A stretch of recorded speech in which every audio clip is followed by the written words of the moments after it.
நேரத்தில் இறைவன் நாடுறபடி நடக்குங்கிற விஷயத்தை மட்டும்தான். சோகமா காத்திருப்பதற்கு பதிலா தூதர் சொன்ன இந்த வார்த்தையை ஒரு முறை உணர்ந்து சொல்லி பாருங்க. இறைவா, என் உச்சி முடி உன் கரத்தில் இருக்கு.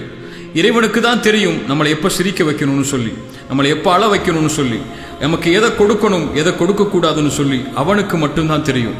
காலம் வர்ற வரைக்கும் காத்திருக்கணும். தூதருடைய வாழ்க்கையில் நடந்த ஒரு விஷயத்தை சொன்னா நமக்கு தெளிவா புரியும். மக்காவை நோக்கி 6 வருஷத்துக்கு பிறகு தூதரும் அவர்களுடைய தோழர்களும் உம்ரா என்ற இறை வணக்கத்தை நிறைவேற்றுறதுக்காக புறப்பட்டு போறாங்க. மக்காவாசிகள் தூதரையும் தோழரையும் உள்ள நுழைய விடாம தடுக்கிறாங்க. தூதர் ஒரு சமாதான ஒப்பந்தத்தை மக்காவாசிகளோட கையெழுத்திட்டு உள்ள நுழையாமலேயே மதீனாவை நோக்கி திரும்பி போக தயாராகக்கூடிய நேரத்தில் தூதருடைய நெருக்கமான தோழர் உமர் தூதர்கிட்ட வந்து கோபத்தோட பேசுறாங்க. நம்ம சத்தியத்தில் இல்லையா? அடுத்த ஆண்டு மக்காவுக்குள் நுழைவோன்னு சொல்லி தான் நம்ம எல்லாரையும் அழைச்சிட்டு வந்தீங்க.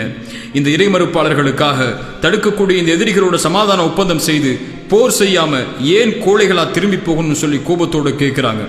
தூதர் உணர்ந்ததெல்லாம் இந்த ஆண்டு மக்காவுக்குள்ள நுழைகிறது சரியில்லைன்னு இறைவன் நாடி இருக்கிறான். அவன் வாக்களிச்சிருக்கா மக்காவுடைய வெற்றிக்கு. காலம் வர்ற வரைக்கும் பொறுமையோடு காத்திருக்குங்கிற விஷயத்தை மட்டும்தான். ஒரு சில ஆண்டுகள் தான் மக்காவுடைய வெற்றியை தூதருக்கு இறைவன் கொடுக்கிறான். உமர் தான் அவசரப்பட்ட அந்த காரியத்தை நினைச்சு தான் வாழ்நாள் முழுக்க கவலைப்படுறாரு. இந்த இறைவசனம் ஒன்ன புரிஞ்சுக்கிட்டா போதும். சிரமத்தோட இன்பம் என்பதும் சேர்ந்து வரும். கஷ்டம் யாருக்குங்க இல்லை இந்த உலகத்துல? இறைவாக்கு ஒண்ணுதான். கஷ்டத்துக்கு பிறகு இன்பம் இருக்கு. ஒரு இரவுல கஷ்டம் இருந்துச்சுன்னா மறுநாள் காலையில சந்தோஷம் இருக்கும். நம்ம கழிக்க வேண்டியது அந்த இரவை தான். கஷ்டம் வந்ததும் துவண்டு உட்காராம இன்பத்தை நோக்கி நடைபயணத்தை மேற்கொள்ளணும். வெளிச்சம் சரியான நேரத்தில் நம்மளுடைய பாதையில இறுதியில் இருக்கும். அதை பார்க்குற வரைக்கும் போய்கிட்டே இருக்கணும். ஒரு மரமாகணும், அதில் பழம் கிடைக்கணும்னா அதுக்கு ஒரு காலம் இருக்கு. மரம் வளர்றதுக்கும் ஒரு காலம் இருக்கு. அதில் பழம் கிடைக்கிறதுக்கும் 365 நாளும் கிடைச்சிடாது, அதுக்கும் ஒரு காலம் இருக்கு.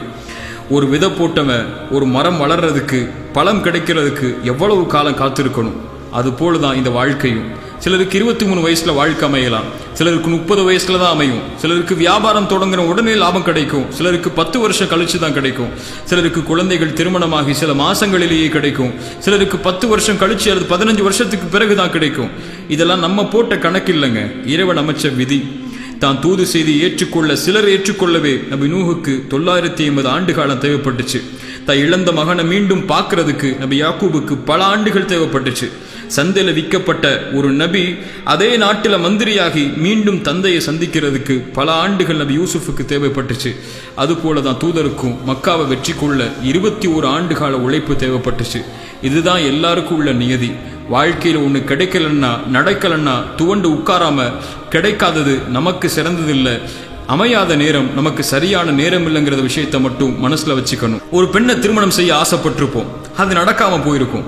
ஒருவேளை அந்த பெண்ணை திருமணம் செஞ்சிருந்தா இந்த நேரத்தில் இதை கேட்கறதுக்கு நீங்க இருப்பீங்களான்னு கூட எனக்கு தெரியல. புரியறவங்களுக்கு புரியும். குழந்தைகள் கிடைக்க சிலருக்கு தாமதமாகும். அந்த நேரத்தில் குழந்தைகளை கொடுக்கறது அவர்களுக்கு சிறந்ததில்லைங்கிறது இறைவன் நாடி இருக்கிறான்னு அர்த்தம். ஒவ்வொருத்தருக்கும் காலம் இருக்கு. காலம் வர்ற வரைக்கும் காத்திருந்து தான் ஆகணும். புதிய வளர்ச்சியை எதிர்பார்க்காத அருட்கொடைய இறைவன் நமக்கு தர காத்திருக்கான். நம்மளுடைய வாழ்க்கையை அடுத்த தரத்துக்கு எப்போ உயர்த்திட்டு போகணும்னு அவனுக்கு தெரியும்.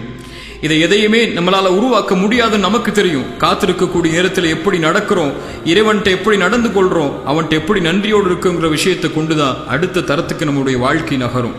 உண்மை என்னன்னா, நம்ம யாருமே இதை புரிஞ்சிக்காம காத்திருக்கக்கூடிய நேரத்தில் அவசரப்படுறோம், பொறுமை இழக்கிறோம், நொடிஞ்சு போறோம், கவலை அடைகிறோம். ஏன் உடனே நடக்கலன்னு ஏக்கத்தோடைய அந்த நேரங்களை வீணாக்குறோம். இப்ப ஏன் இறைவன் கொடுக்கலன்னு சொல்லி அவன் அவசரப்படுத்துறோம். தகுதியான நேரத்துக்கு முன்னாடி தகுதி இல்லாத விஷயங்கள் கிடைக்கிறது அருட்கொடை இல்லைங்க, அது சுமை, மேலும் ஆபத்து. ஒரு தந்தை செல்வந்தர், அவர் செல்வந்தவங்கிற காரணத்துக்காக 6 வயசு பையன் விலையுயர்ந்த காரை ஓட்ட கேட்கிறாங்கிறதுக்காக கொடுக்க மாட்டார். ஏன்? 6 வயசுல அந்த காரை ஓட்டுறது ஆபத்துன்னு அவருக்கு தெரியும். ஒரு தந்தைக்கே இந்த அக்கறை இருக்குன்னா 99 மடங்கு தந்தையை விட அன்பு வச்சிருக்கக்கூடிய நம்மளை படைச்ச இறைவன் நமக்கு எந்த நேரத்தில் கொடுக்கணுங்கிறத தெரியாமையா இருப்பா? அவன் சொல்றதெல்லாம் காத்திருக்கக்கூடிய நேரத்தில் அனுமதிச்ச முறையில் இந்த வாழ்க்கையில முயற்சி செய். வரக்கூடிய சோதனைகளை இறை உதவியோடு முறியடி. எதிர்காலம் நீ நினைக்கிறத விட சிறந்த முறையில் அமையுங்கிற விஷயத்தை மட்டும்தான். இந்த உலகத்துல 2 மனுஷங்க இருக்கிறாங்க.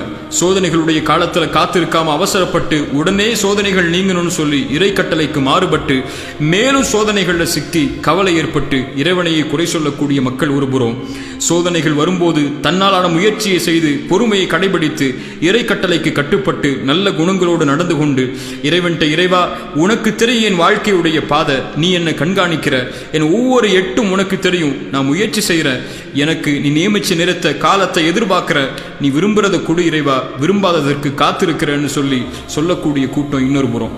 இதுல எந்த கூட்டத்துல நம்ம இருக்கோங்கிற கேள்விதான் இந்த நேரத்துல நமக்கு தேவை. سبيل مريح تنهد يا صاحي كي